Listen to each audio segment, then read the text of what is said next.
नमस्कार, आप देख रहे हैं इंडिया न्यूज हरियाणा। साथ में हूं आपकी कीर्ति कंसल। वक्त हो चला है सुपरफास्ट खबरों का। बजट पर आयोजित वेबिनार को प्रधानमंत्री नरेंद्र मोदी ने संबोधित किया। इस दौरान पीएम मोदी ने कहा कि हमारी सरकार के फैसलों में विजन दिखता है, किसानों को सही मार्केट देना समय की जरूरत। पीएम मोदी ने वेबिनार को संबोधित करते हुए कहा कि फूड प्रोसेसिंग के साथ साथ छोटे किसानों को भी आधुनिक मशीनों की मदद मिले। पीएम मोदी ने कहा कि देश को एक और कृषि क्रांति की जरूरत है। साथ ही कहा कि छोटे किसानों को ध्यान में रखकर सरकार ने फैसले लिए।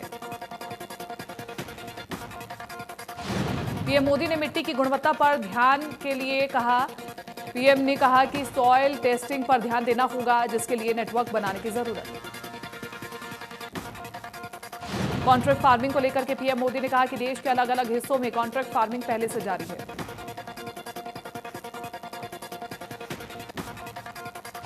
महंगाई वाले बयान को लेकर के गोहाना के विधायक जगबीर मलिक ने कहा कि धनखड़ साहब तो अरबपति हैं, उन्हें महंगाई की कोई चिंता नहीं है। जगबीर मलिक ने कहा कि महंगाई से तो आज प्रदेश की जनता और किसान परेशान है। उन्हें 150 रुपए किलो सरसों का तेल और पेट्रोल 100 रुपए प्रति लीटर खरीदना पड़ रहा है।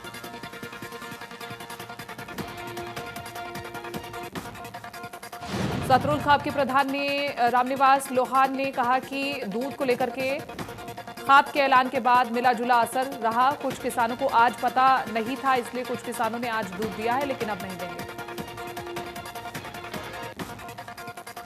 लोहान ने कहा कि हर गांव में मुनादी करवाई जाएगी, जिससे कोई भी किसान मिल्क प्लांट को 100 रुपए किलो से कम कीमत पर दूध ना दे।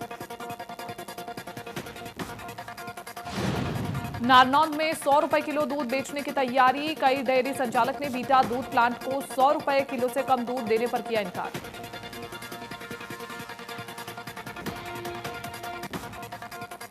डेयरी संचालकों ने कहा कि वो गरीब में मुफ्त में दूध बांट देंगे, लेकिन वीटा प्लांट को 100 रुपए किलो से कम नहीं देंगे।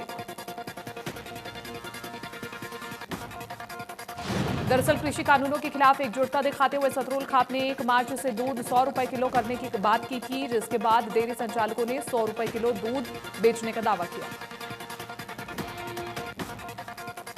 सतरुल खाप की पंचायत में फैसला न मानने वालों पर जुर्माने का भी फैसला किया गया है। फैसला न मानने वालों को देना होगा 11,000 रुपए का जुर्माना। प्रदेश में बिजली चोरी के खिलाफ लगातार 2 दिन तक बिजली विभाग के इंडस्ट्रियल इलाकों में छापेमारी की। गुरुग्राम, फरीदाबाद, रेवाड़ी, धारूहेड़ा, हिसार जिले में चली इस छापेमारी के दौरान बिजली विभाग ने 6,000 किलोवाट से ज्यादा की बिजली चोरी का खुलासा किया। बिजली मंत्री ने जानकारी देते हुए बताया कि बिजली विभाग ने बिजली चोरी के 2700 से ज्यादा मामले पकड़े हैं और अब लाइन लॉस तेजी से कम होने की उम्मीद है। दरअसल 5 जिलों में बिजली चोरी को लेकर के चले इस अभियान को आयकर विभाग और ईडी की तर्ज पर प्लानिंग के साथ चलाया गया, जिसमें विभाग के 2 पीसीएस, 1 आईजी और 2 डायरेक्टर भी शामिल रहे। बिजली मंत्री रणजीत सिंह चौटाला ने मुख्यमंत्री मनोहर लाल का आभार जताया। उन्होंने कहा कि सीएम की ईमानदारी के चलते बिजली चोरी के इस ऑपरेशन को करने की हिम्मत मिली।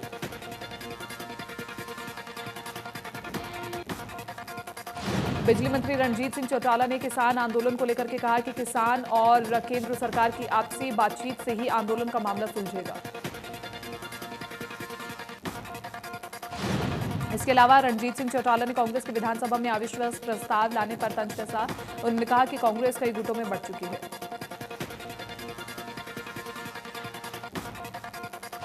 गुरुग्राम में वैक्सीनेशन के दूसरे चरण की शुरुआत हुई है और इस दौरान 41 केंद्रों पर 60 साल से ज्यादा उम्र वाले लोगों को कोरोना वैक्सीन लगाई गई। 45 से कम उम्र वाले गंभीर बीमारियों से पीड़ित लोगों को वैक्सीन लगवाने के लिए कैंसर, बीपी, हृदय रोग से जुड़े कागजात साथ लेकर के जाने होंगे। जानकारी के मुताबिक सभी 41 केंद्रों में रोजाना 100 लोगों को वैक्सीन का टीका लगाना लक्ष्य रखा गया है। कोरोना वैक्सीन के दूसरे चरण को लेकर के प्रदेश के गृह एवं स्वास्थ्य मंत्री अनिल विज ने ट्वीट किया। विज ने लिखा, आज से आम जनता के लिए वैक्सीनेशन शुरू हो रहा है। ऐसे में सभी को निसंकोच वैक्सीन लगवानी चाहिए। अनिल विज ने लिखा कि वो वैक्सीन नहीं लगवाएंगे क्योंकि उनका एंटीबॉडी 300 है, जो कि बहुत ज्यादा है। शायद मैंने ट्रायल वैक्सीन लगवाई थी, उसमें उनका भी योगदान था। कोरोना की फिर रफ्तार पकड़ती दिख रही है। पिछले 24 घंटे के दौरान देश भर में कोरोना से संक्रमण के 15,614 नए मामले आए हैं सामने। केंद्रीय स्वास्थ्य मंत्रालय के मुताबिक 24 घंटे में 108 कोरोना संक्रमितों की मौत हुई, जबकि 11,219 मरीज ठीक हुए। देश में अब टोटल केस 1 करोड़ 11 लाख से ज्यादा है।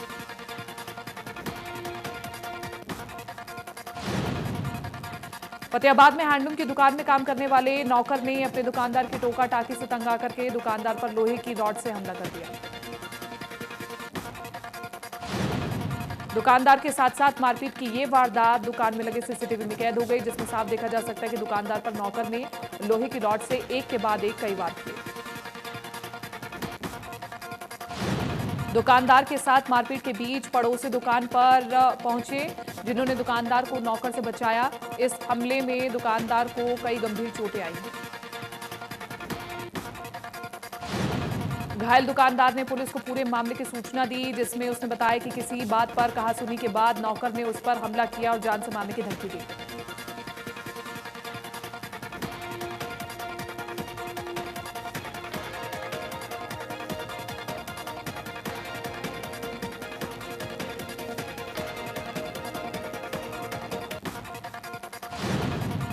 फरीदाबाद नगर निगम की बैठक में पेश साल 2021 से 22 का बजट पेश किया गया। निगम का जो बजट पेश किया गया है उसे घाटे का बजट बताया जा रहा है। निगम के बजट में करों में कोई वृद्धि नहीं की गई।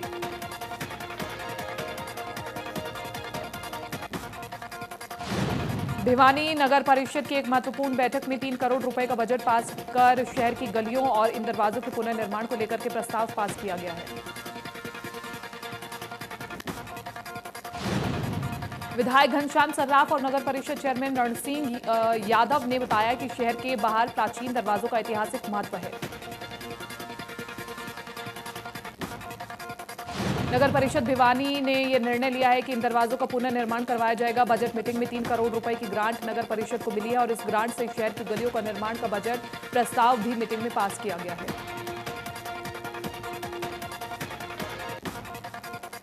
भवानीखेड़ा और सुमराखेड़ा के बीच मालगाड़ी की चपेट में आने से एक व्यक्ति की मौत हो गई। बताया जा रहा है कि मृतक की उम्र करीब 45 साल थी। जीआरपी के मुताबिक हादसे के बाद पुलिस मौके पर पहुंची और शव को पोस्टमार्टम के लिए भिजवाया। जांच अधिकारी ने बताया कि अभी तक शव की पहचान नहीं हो पाई है। चरखी दादरी के वाल्मीकि नगर में वाल्मीकि द्वार का निर्माण कार्य शुरू हो चुका है। निर्माण कार्य को लेकर के स्थानीय पार्षद ने कहा कि 30 साल से इस द्वार के निर्माण की मांग चल रही थी।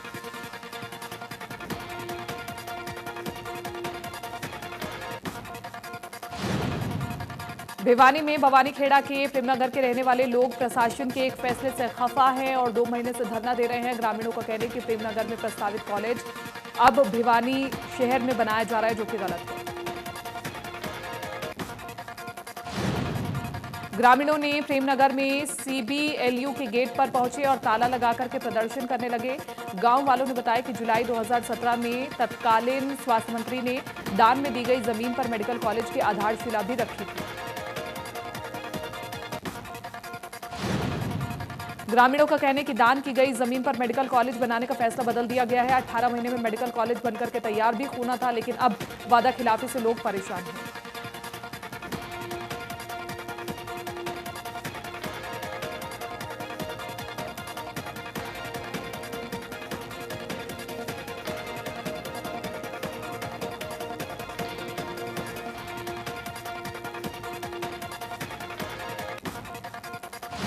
चरखी दादरी में अंतर्राष्ट्रीय महिला दिवस सप्ताह का आयोजन किया गया, जिसके अंतर्गत वाल्मीकि नगर में सीपीएम की अगुवाई में घरों पर बेटियों के नाम प्लेट लगाए गए। सीटीएम ने बताया कि बेटियों के नेम प्लेट लगवाने से समाज को मोटिवेशन मिलेगा। जिन घरों में बेटियां हैं उन घरों में बेटियों के नेम प्लेट लगवाई गई है। और पृथला के विकास को लेकर के हरियाणा वेयर हाउस के चेयरमैन और विधायक नयनपाल रावत ने कहा कि मुख्यमंत्री मनोहर लाल के सहयोग से अगले 6 महीने में पृथला विधानसभा क्षेत्र की सभी सड़कें बनकर के तैयार हो जाएंगी। सिरसा में सर्व कर्मचारी संघ के प्रतिनिधिमंडल की बिजली मंत्री रणजीत सिंह चौटाला के साथ उनके निवास पर मुलाकात हुई, जिसमें डीसी रेट पर कर्मचारियों को वेतन देने समेत कई मुद्दों पर चर्चा की गई। कर्मचारियों ने बिजली मंत्री से उनकी मांगे पूरी करने की बात कही है। वहीं सर्व कर्मचारी संघ के पदाधिकारियों ने कहा कि हरियाणा में हर जिले में कर्मचारियों को डीसी रेट दिया जा रहा है, लेकिन सिरसा में कर्मचारियों को डीसी रेट नहीं मिल रहा है। गोहाना में रोडवेज कर्मचारी यूनियन ने रोडवेज अधिकारियों से रोडवेज बसों को लंबे रूट पर चलने की मांग की है। यूनियन का कहना है कि किलोमीटर स्पीड के बसों को लंबे रूट पर चलाया जाता है। रोडवेज कर्मचारियों का कहना है कि लंबे रूट पर बसों के संचालन से 9,000 किलोमीटर का सफर 15 से 20 दिनों में पूरा हो जाता है। फिर बसें नहीं चलती है, जिससे यात्रियों को परेशान होना पड़ता है।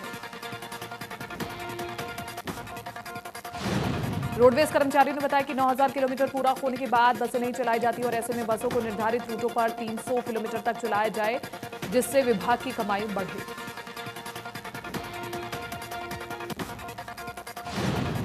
पानीपत में सलारगंज गेट स्थित इंसार बाजार का ये पूरा मामला है, जहां पर चोरों ने एक के बाद एक 3 से 4 दुकानों को अपना निशाना बनाया और दुकान में रखी नकदी समेत बाकी के सामान को लेकर के वो फरार हो गए।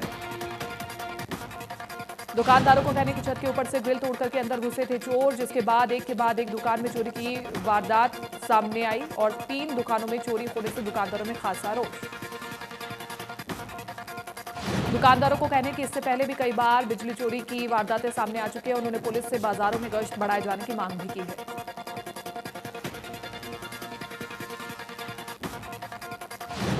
महेंद्रगढ़ में कोविड-19 वैक्सीनेशन का तीसरा चरण शुरू हो गया है और इसके लिए कोविड पोर्टल को भी अपडेट किया गया है ताकि ऑनलाइन सेल्फ रजिस्ट्रेशन भी किया जा सके। सिविल हॉस्पिटल के कोविड सेंटर के इंचार्ज डॉक्टर प्रदीप यादव ने बताया कि तीसरे चरण का टीकाकरण सुबह 10 बजे से 3 बजे तक चला। ऑनलाइन पोर्टल पर वैक्सीनेशन के लिए लाभार्थियों को खुद को कोविड पोर्टल या आरोग्य सेतु ऐप के माध्यम से पंजीकृत कराना होगा। करनाल पुलिस की सीआईए टीम ने एक हथियार तस्कर को गिरफ्तार किया है, जिसके पास से 8 अवैध देसी पिस्तौल सहित कई कारतूस बरामद किए गए हैं। भिवानी के पहलवान ब्रिजेंद्र सिंह ने युवा वर्ग को नशे से दूर रखने के लिए अनूठी पहल शक्ति प्रदर्शन शुरू किया है। इस शक्ति प्रदर्शन की शुरुआत भिवानी से हुई है। ये प्रदेश और देश के हर जिले में हुई। युवा को इस लत से निकालने के लिए पहलवान ब्रिजेंद्र ने शक्ति प्रदर्शन शुरू कर दिया, जिसके माध्यम से वो ट्रक को अपने कंधों से खींच करके दिखाते हैं। वो बताने का प्रयास करते हैं कि नशे से दूर रहकर हम कुछ भी कर सकते हैं। रोहतक के लाढौत गांव में खेत में पानी देने गए युवक की लाठी डंडों से पीट करके हत्या कर दी गई। हत्या का कारण एक दिन पहले हुआ झगड़ा बताया जा रहा है। घटना की सूचना के बाद सदर थाना पुलिस और एफएसएल की टीम मौके पर पहुंची और जांच पड़ताल की। पुलिस ने मृतक के भाई के बयान दर्ज कर कार्रवाई शुरू कर दी है। हरियाणा सरकार द्वारा पेश किए जाने वाले बजट को लेकर के इंडियन मेडिकल एसोसिएशन ने कई मांगे रखी है, जिन्हें पूरा करने के लिए एसोसिएशन द्वारा सरकार से अपील की जा रही है और इन मांगों को लिखित में सरकार तक भेजा भी गया है। फरीदाबाद जिले की इंडियन मेडिकल एसोसिएशन के प्रधान डॉक्टर पुनीता हसीजा ने प्रदेश में आईएमए द्वारा उठाई गई मांगों को बजट में शामिल करने की अपील की है। आईएमए द्वारा उठाई गई मांगों का जिक्र करते हुए हरियाणा सरकार को सुझाव दिए गए हैं कि सिविल हॉस्पिटल में स्पेशलिस्ट और सुपर स्पेशलिस्ट डॉक्टर उपलब्ध करवाने के लिए आकर्षित पैकेज देने पड़ेंगे, नहीं तो वे इन जॉब्स को ज्वाइन नहीं करते हैं या जल्दी छोड़ देते हैं। गोहाना के औलाना गांव में 50 वर्षीय महिला का चुन्नी से गला घोटने का मामला सामने आया है। सूचना मिलते ही पुलिस मौके पर पहुंची और शव को कब्जे में लेकर के पोस्टमार्टम के लिए भेजा है। परिजनों ने बताया कि बीती रात से महिला घर नहीं आई थी। सुबह के समय गांव के बाहरी हिस्से में खाली पड़े प्लाट में शव मिलने से गांव में हड़कंप मच गया। सोहना के बल्लभगढ़ मार्ग पर शादी समारोह में शामिल होने आए 4 दोस्तों को अज्ञात वाहन ने अपनी चपेट में ले लिया और इस सड़क हादसे में 2 युवकों की मौत हो गई। चारों दोस्त सड़क के किनारे खड़े होकर के बात कर रहे थे। घायलों को निजी अस्पताल में दाखिल करवाया गया था। पुलिस ने शवों को कब्जे में ले लिया।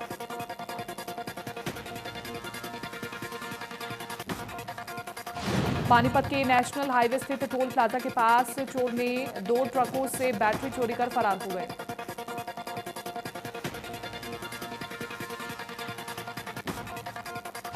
महेंद्रगढ़ में कांग्रेस कार्यकर्ताओं ने बढ़ती महंगाई को लेकर के प्रदर्शन किया। कांग्रेस विधायक रावदान सिंह ने बढ़ती महंगाई के मुद्दे पर केंद्र और प्रदेश सरकार को घेरा।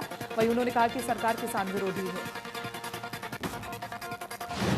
सरकार की किसान विरोधी नीतियों के कारण आज किसान बर्बादी के कगार पर पहुंच गए हैं। विधायक ने ऊंट गाड़ी में सवार होकर के विरोध प्रदर्शन किया। विरोध प्रदर्शन में कार्यकर्ताओं ने सरकार विरोधी नारे लगाए।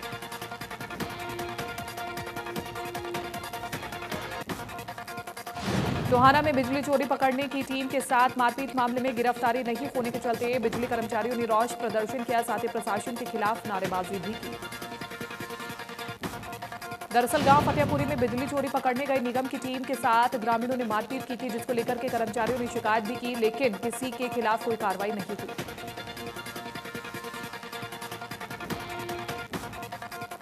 चरखी दादरी के रोज गार्डन में मिड डे मील कर्मचारियों ने विरोध प्रदर्शन किया। अपनी मांगों के लिए सरकार के खिलाफ जाहिर किया रोष।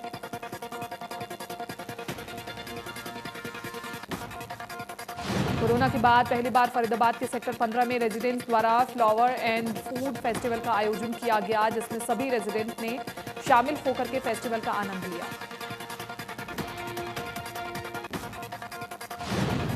सेक्टर 15 में रहने वाले परिवार खुद अपने घरों से खाना बनाकर के पार्क में इकट्ठा हुए और इस बीच बच्चों के बीच प्रतियोगिता भी कराई गई। फ्लावर शो और फूड फेस्टिवल में फर्स्ट आने वाले परिवारों को ट्रॉफी देकर के सम्मानित किया गया। डीएलएड परीक्षा में नकल मिलने पर बड़ी कार्रवाई होगी। हरियाणा शिक्षा बोर्ड अध्यक्ष डॉक्टर जगबीर सिंह ने ये जानकारी दी कि नकल मिलने पर जेबीटी का डिप्लोमा नहीं होने दिया जाएगा।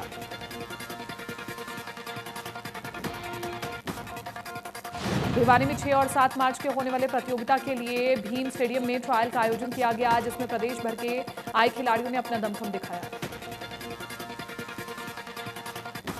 आपको बताएं कि हरियाणा राज्य जूडो एसोसिएशन जूडो चैंपियनशिप प्रतियोगिता का आयोजन कर रहे हैं, जिसमें पूरे प्रदेश भर से खिलाड़ी हिस्सा ले सकेंगे।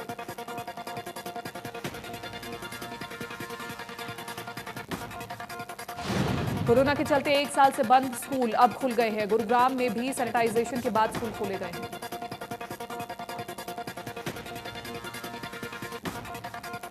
कैथल में स्कूल खुलने से छात्र खुश है। छात्रों का कहना है कि ऑनलाइन क्लास में उन्हें सिलेबस समझ नहीं आ रहा था। छात्रों ने बताया कि घर से ऑनलाइन पढ़ाई में उन्हें पढ़ाई करने में काफी परेशानी हो रही थी, लेकिन अब क्लास में पढ़ाई करने से उन्हें पढ़ाई करने में मजा आ रहा है। फरीदाबाद में शिक्षा विभाग के आदेश के बाद पहली और दूसरी कक्षा के छात्रों के लिए स्कूल खोल दिए गए हैं। स्कूल खोलने से पहले जिला प्रशासन ने स्कूलों का सैनिटाइजेशन करवाया। इसके अलावा स्कूलों के गेट पर छात्रों की बॉडी टेम्परेचर को चेक किया गया। साथ ही जो बच्चे मास्क लगाकर के स्कूल नहीं पहुंचे उन्हें मास्क दिए गए।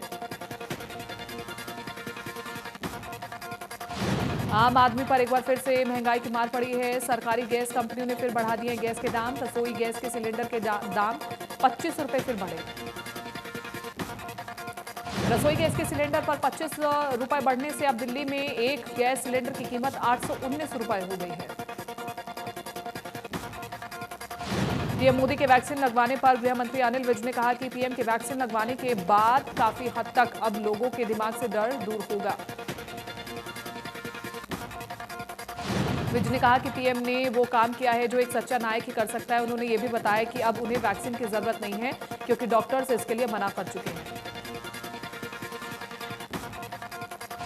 कोरोना वैक्सीन के दूसरे चरण में प्रधानमंत्री नरेंद्र मोदी ने कोरोना की वैक्सीन का टीका लगवाया है और इस दौरान पीएम ने कहा कि लोग बेफिक्र होकर के लगवाएं वैक्सीन। कोरोना की वैक्सीन लगवाने के लिए प्रधानमंत्री नरेंद्र मोदी दिल्ली के एम्स अस्पताल पहुंचे, जहां पीएम मोदी को वैक्सीन लगवाई गई है। चुनाव राज्य तमिलनाडु में चुनाव प्रचार करने के लिए पहुंचे कांग्रेस सांसद राहुल गांधी। कन्याकुमारी में कांग्रेस कार्यकर्ताओं ने राहुल गांधी का किया स्वागत। राहुल गांधी तमिलनाडु में चुनाव प्रचार कर रहे हैं और एक के बाद एक जनसभाओं को संबोधित कर राहुल कांग्रेस के पक्ष में वोट की अपील कर रहे हैं। चुनावी राज्य असम में चुनाव प्रचार के लिए पहुंची कांग्रेस महासचिव प्रियंका गांधी। कई जगह चुनाव प्रचार कांग्रेस के पक्ष में करेगी जनसभाएं। चुनाव प्रचार की शुरुआत से पहले प्रियंका गांधी गुवाहाटी में कामाख्या माता के मंदिर में पहुंची, जहां उन्होंने कामाख्या मंदिर में पूजा अर्चना कर आशीर्वाद दिया।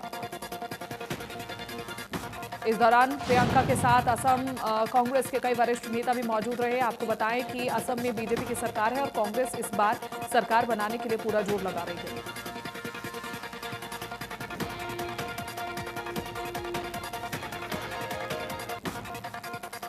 इससे मिस इंडिया 2019 मानसी सहगल ने राजनीति में की एंट्री। आम आदमी पार्टी के कई वरिष्ठ नेताओं की मौजूदगी में आपका थामा दामन।